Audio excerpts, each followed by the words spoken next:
बारामतीमध्ये आज नमो महारोजगार मेळाव्याचं आयोजन जे आहे ते करण्यात आलेलं आहे आणि आपण पाहतोय खरं तर या नमो महारोजगार मेळाव्याच्या माध्यमातून शक्ती प्रदर्शन जे आहे ते महायुतीच्या माध्यमातून होतंय का असं देखील पाहायला मिळतंय। आपण पाहतोय संपूर्ण बारामती शहरामध्ये मोठ्या प्रमाणात बॅनरबाजी जे आहे ते करण्यात आलेली आपल्याला पाहायला मिळते। अद्यापही हे बॅनर लावण्याचं काम जे आहे ते सुरू असल्याचं पाहायला मिळतंय।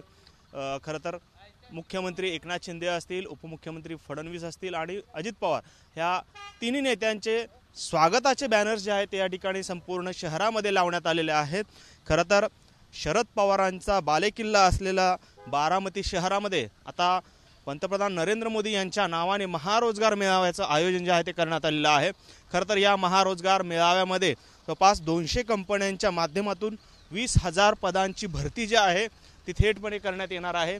2 आणि 3 मार्च रोजी हा भव्य असा रोजगार मेळावा जो आहे तो या ठिकाणी बारामतीमध्ये आयोजित करण्यात आलेला आहे। खरं तर विद्याप्रतिष्ठानच्या प्रांगणामध्येच हा महारोजगार मेळावा जो आहे तो आयोजित करण्यात आलेला आणि यासाठी आज मुख्यमंत्री एकनाथ शिंदे असतील, उपमुख्यमंत्री देवेंद्र फडणवीस आणि उपमुख्यमंत्री अजित पवार हे तीनही नेते या ठिकाणी आज उपस्थित राहणार आहेत। आणि या मेळाव्याला खरं तर शरद पवारांना सुरुवातीला निमंत्रण न दिल्याची चर्चा जी आहे ती झाली होती। त्यानंतर आता शरद पवारांना काल पुन्हा एकदा अधिकृतपणे निमंत्रण जे आहे ते देण्यात आलेलं आहे आणि शरद पवार स्वतः या कार्यक्रमाला उपस्थित राहणार आहेत।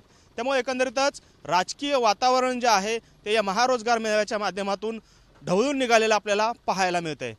कॅमेरामन विनोद मुनाबादकरसह सागर सुरवसे, TV9 मराठी, बारामती।